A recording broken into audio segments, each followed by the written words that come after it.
We will talk about some really important issues like education, child protection, and how we can all contribute to making things better.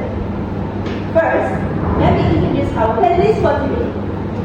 First of all, we have Anis, Nur Anis, who is a Tamarind Law student from UiTM Denki. Next, we have Cik Nur Ardi, who is an NGO volunteer for 3 years.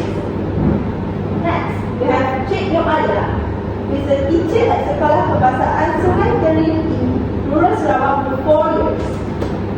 Last, we have Nurin Maisara, a social worker who is working as psychiatrist at Klinik Gemilang Ipoh Perak for 5 years already.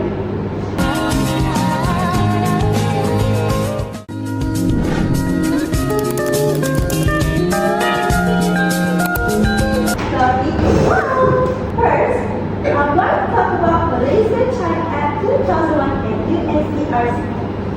Malaysia Child Act 2001 is supposed to protect children and follow the UN Convention on the Right of the Child. But here's the thing. Malaysia has reservation about some part of the UNCRC, especially when it comes to stateless and refugee children. So, do you think Malaysia should fully adopt all the UNCRC articles, including those that affect these children? Legally speaking, it's tricky.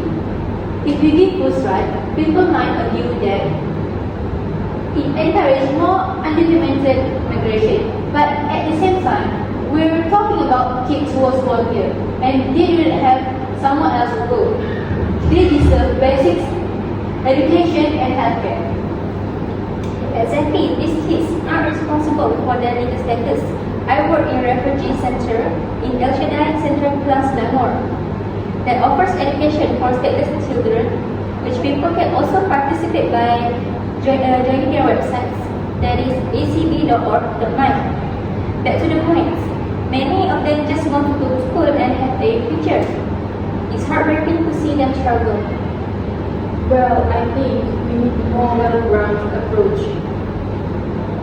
Maybe the government could allow access to education and healthcare without necessarily granting citizenship.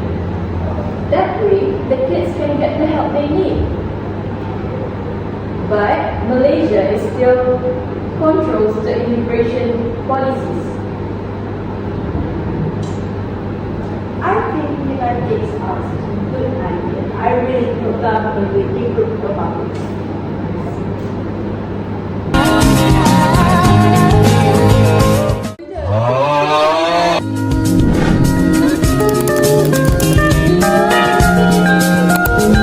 Okay, now I'm going to talk about education challenges in rural and indigenous areas.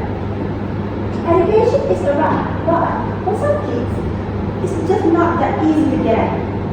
In rural areas, there are not enough schools, teachers, or even internet access. Arya, as a teacher, what's your experience?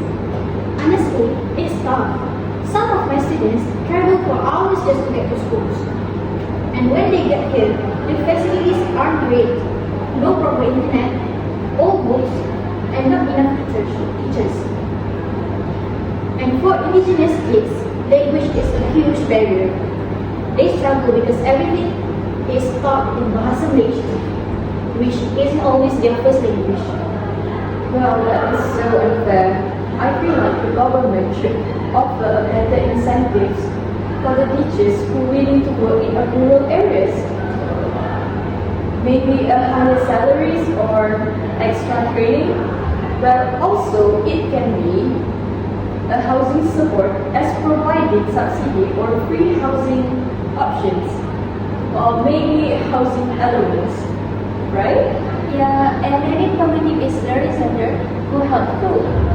For example, I suggest the Dignity for Children Collections that is based in Sentul, Kuala Lumpur.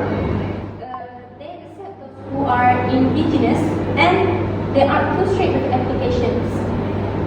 Some NGOs are already doing it, but it's not enough. We need more support. That's too bad for the rural area kids. I really wish government will give them a really, really good education in the future. Hopefully, it will improve soon.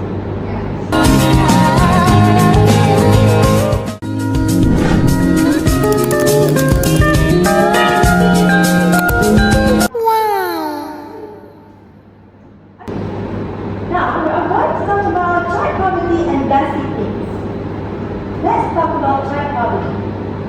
The government has a program like Bantuan Kanak-Kanak (BKK) and School Me program (RSP), but a lot of kids are still struggling. What else can be done? Well, I think financial aid is great, but it's not always enough. Some families still can afford school supplies or transportation, so kids end up dropping out. So this isn't fair for the kids, right?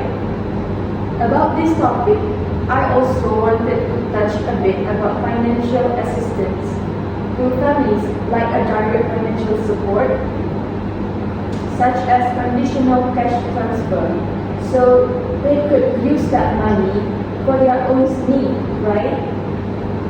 I have seen this often, especially in rural schools where hungry students struggle to focus. Expanding school meals programs can ensure every child gets at least nutritious meals a day, improving their learning and well-being. School can also introduce breakfast programs or partners with NGOs for extra food support. No child should have to learn on an empty stomach.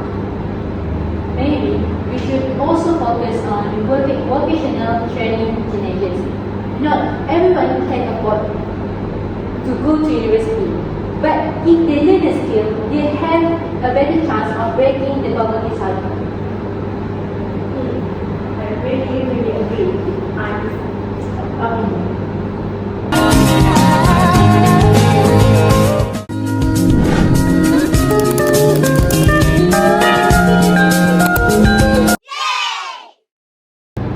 Now, we are going to talk about very famous topic worldwide, which is child labor and exploitation.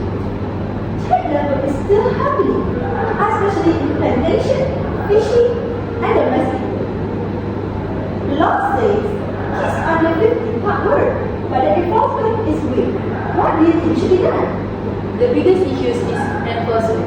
We need more labor inspections and harsher penalties for employees who exploit kids.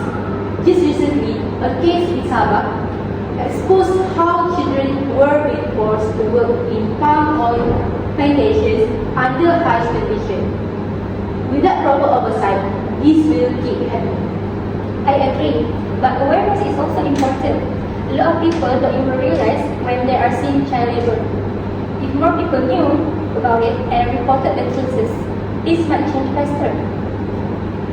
Well, we also need support programs for families, so we don't have to rely on their kids working, right?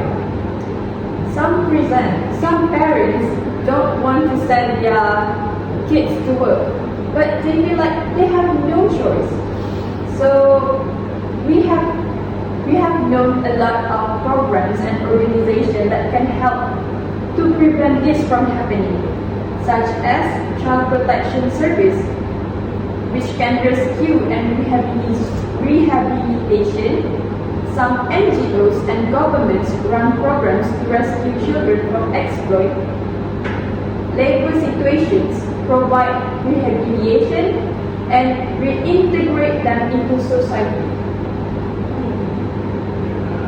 Well, child labor is really enough. Because why would children under 15 work when their parents should be raising them? It's disappointing. Yeah.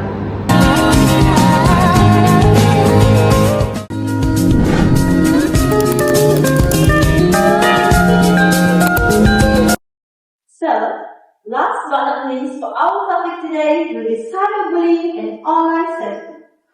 Kids today spend so much time online, and with that comes cyberbullying, online predator, and exploitation. What's the best way to protect us? I think digital literacy should be part of the school curriculum so students understand online risks like cyberbullying and scams. Teachers need training to handle cyberbullying, and schools should have clear guidelines to support victims. Yes, but it's not just kids. Parents also need guidance. Many don't realize that how dangerous some online spaces can be, as in cyberbullying, predators, and misinformations. Online predators often disguise themselves as friendly individuals, manipulating children into sharing personal information and engaging in unsafe conversations. Laws like communication and multimedia act exist, but enforcement is weak. We should make it easier for victims to report cybercrimes. Right now, a lot of cases go unreported because kids are too scared, or they don't know how and to who to ask for help. Maybe we need a national awareness campaign to encourage reporting and offer better protection. Well, I agree with all of them because cyberbullying can be very, very dangerous for mental health, especially kids nowadays, right? Yeah, well, I think that is such a great idea that government should improve. But not only the government, I think all the parties like parents, teachers, schools should take part in. Wow, this has been such an eye-opening discussion. Before we end, I have one last question. What can we do as individuals to protect children's rights? Well, in Malaysia, as you guys know that we have Talent Casting Right, which is Malaysian helpline service aimed at providing support for individuals who's facing various social issues and including all the topics that we've been discussing.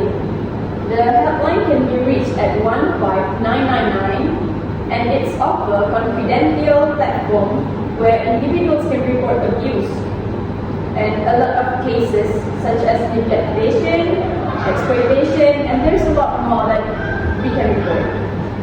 From my point of view, we can raise awareness through school programs on child safety, online protection, and legal rights.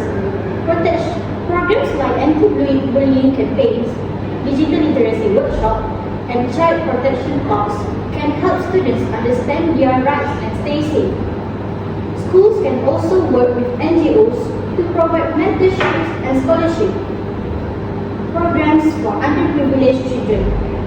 When communities, schools, and families work together, we can create a safer and better future for every child. Push for policy changes. If we want things like child marriage bans or better protection for stateless children, we need to speak up. For example, child marriage is still a problem in Malaysia, especially in rural areas. While the legal minimum age for marriage is 18, sections still exist under Sharia law, allowing girls as young as 16 and even younger with special permission. And don't forget NGOs. If you can't volunteer, you can donating and spreading awareness also helps. Students can also contribute by entering charity runs, bake sales, or donation drives that you can participate in. Amazing points, everyone. Let's change awareness and action. So let's keep talking about this issue and do it our part. Thank you all for being here today.